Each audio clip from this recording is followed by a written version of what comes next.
good, my people? Welcome to another episode of Conversation with Obi. It's Obi Ocean here. I've got Big Sbuda. This is three times in a row. Three times in a row. That's crazy. Crazy good. He just got back from the United States. He had some experiences that I just want to find out. How was home? You know what I'm saying, and also coming back to South Africa. How does he feel coming back to South Africa, being out of South Africa for a month? So, Big Sbuda, good seeing you back, man. Welcome home, man. You know what I'm saying? Yeah. So tell me, man, how was the trip? Man, first off, I was gone almost 2 months. Yeah, Yeah, that's right. I was gone a minute. Yeah, Yeah, I had went to see my daughters. I had two daughters that graduated. One graduated from Morgan State University out there in Baltimore. She graduated with honors. I yeah. was so proud of her. Then I had my youngest daughter. She graduated into high school, and she had a birthday. Well, actually, my older daughter, she had a birthday as well. And so I was already down there for the birthday. So I decided, my kids reminded me I haven't been there for 2 years. Mm. So I missed two Father's Days. So I had to, go ahead and just like, hey, I'm gonna stay a little bit longer and wait for Father's Day. Mm. Even though I didn't want to stay that long, because I Yeah. only wanted to be there to see my kids and my grandbabies and the couple of close, family members that I deal with, and then going back about my business. Yeah, yeah. So yeah, Yeah, and I know from the previous conversations we've had, also radio interviews, you've always spoke about your kids and how much you miss your kids and you want to be with them. That must have been really refreshing to like see your kids, and I'm sure it gave you some sort of like motivation. Can you tell us more yeah, about that? yeah. Being away from your kids for 2 years when you were a stay-at-home dad, and I had joint custody of my kids, so my kids lived with me. Mm. You know what I'm saying? So going from at-home dad all the time, cooking, cleaning, doing homework, all that stuff, to 2 years, my kids used to sleep with me. You know what I mean? And we always used to be close together because if you know me, I'm close with my kids. Yeah.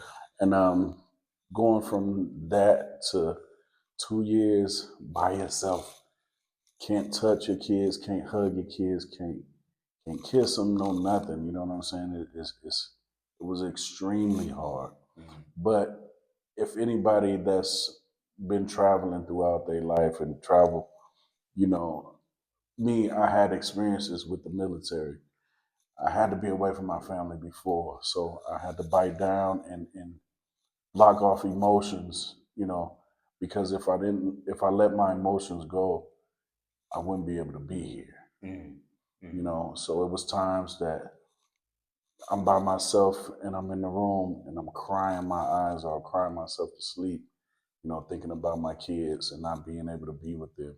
Mm. And, you know, like I get emotional just thinking about it right now, but that refresher, you know what I'm saying? When you go and you finally get to hug them and kiss on them and spend time with them, you don't even have to do much. Just them being in your presence was so heartfelt and so refreshing, Mm. because I needed that because, you know, my kids, I live for my kids. I used to live for my kids, and everything that I did was for my kids. Mm.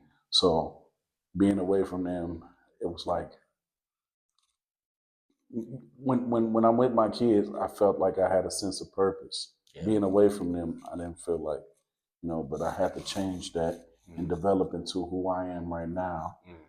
which is becoming one with myself and putting me first. Mm. God did me, not God, my kids did me. Mm. I had to concentrate on me, and the more I'm learning myself, you guys are getting to see it play out on the big screen Yeah. right there. Yeah, and let's touch on the subject of like going to America. Was it because I mean you've been in South Africa for almost 2 years. Um, was there any change? Was it a easy transition to be like, okay, I'm home now? Was it an easy process, or was it a challenging process? And you can also tell us about some of the challenges that you went through as Going to South well. Or going to, yeah, America. yeah, Um, huh.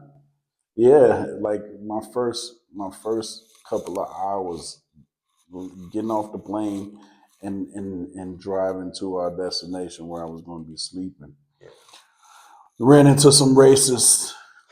You know what I'm saying? Like we had a racist incident that I was not prepared for, yeah. but it's not it's not something that I wasn't used to, but I wasn't prepared for it because ever since I've been in South Africa, I haven't experienced that, not one bit.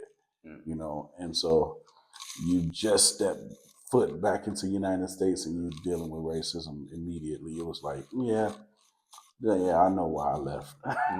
Yeah, right, yeah. So that was right off the bat. Yeah. And then as I settled in more, I saw how stuck people are.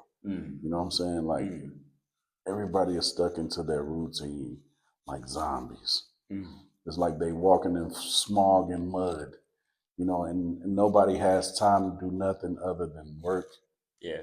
sleep, get up, do the same thing again. And so a lot of people when I was here, they're like, oh, when you get home, we're gonna do this, we're gonna do this, we're gonna do that. Yeah. And when I got there, it was absolutely none of that. Mm. People was too stuck in their routine, Yeah. because Yeah. if you don't work, you don't eat. Yeah. And if you don't eat, you don't live. Yeah. So yeah, that domino effect, it was heavy, Mm. heavy. Okay. So would you say that was one of your worst experiences?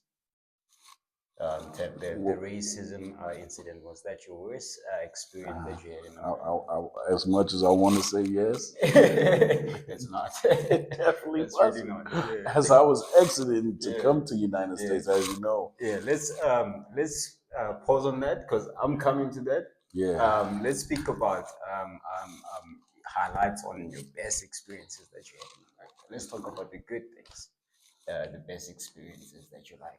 Man, The graduations. okay.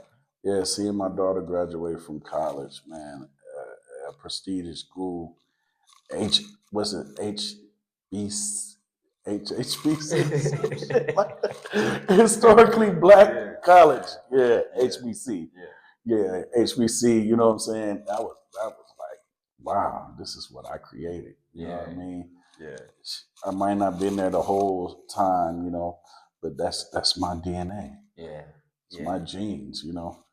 So sitting up there watching her with my mom and her mom, you know what I'm saying? We had a moment where we got along and looking at our seed, Mm, and then watching my baby girl, my youngest daughter graduate into high school and seeing how big she done got. She's the biggest of all the sisters now, yeah, except the oldest. The oldest is still the biggest, but next is my youngest. She's the biggest. yeah, She's yeah, like a big girl. Like I was just amazed. yeah, And then my son, my little son, seeing how big he is, like I was like, damn. 2 years went by fast, and they got so big. yeah. Yeah, it's always like that. When you're further away from your kids, you also realize that you miss so much, Mhm. and I know that that must have been a very beautiful moment for you. And yeah, Yeah. we're gonna speak more about it because I know that Big Sbuda is currently working on a documentary that's gonna come out soon. It's Yeah, coming boy. out soon. He's gonna say. Give all the stories in detail, and also there's more to come as well. I just want to touch base on something that's very important because I understand that sometimes when you're trying to get to a goal, there's so many obstacles that are put in the way of saying they can see, oh, he's about to do something big, and the universe always like works like that. Enemy of progress, everybody knows that. Coming back to South Africa, I understand you had, there's a lot that happened from the accident. Tell us more about that. Well, first, well, I'm at a position in my life like if you know me, I say you learn from people's failures and successes. Right. But you'll never learn from somebody if you keep it to yourself and not let them know what you're going through, whether it be your failures or your successes. So me, I always like to keep a lot of stuff to myself. But I understand now that I'm becoming a public figure. You know what I mean? And people are wanting to know what's going on with me. So I have to indulge in speaking to people more, you know. Right.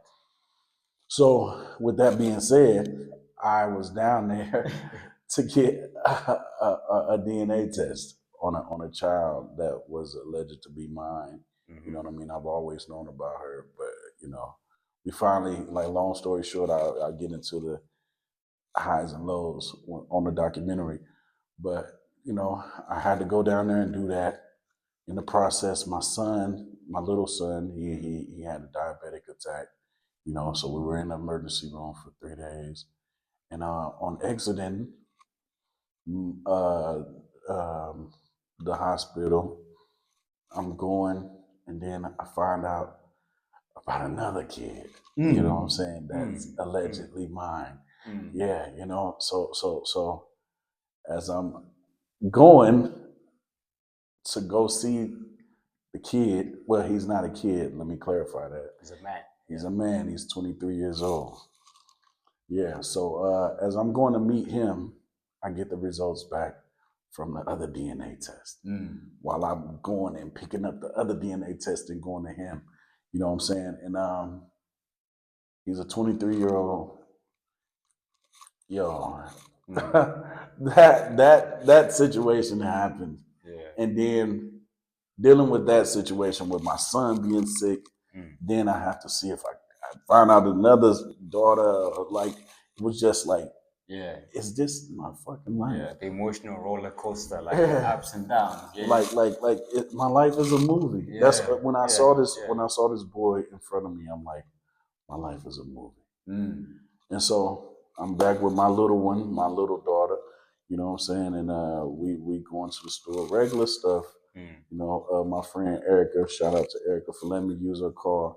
And we driving down the street, singing, me and my daughter. And then out of nowhere, we get T-boned.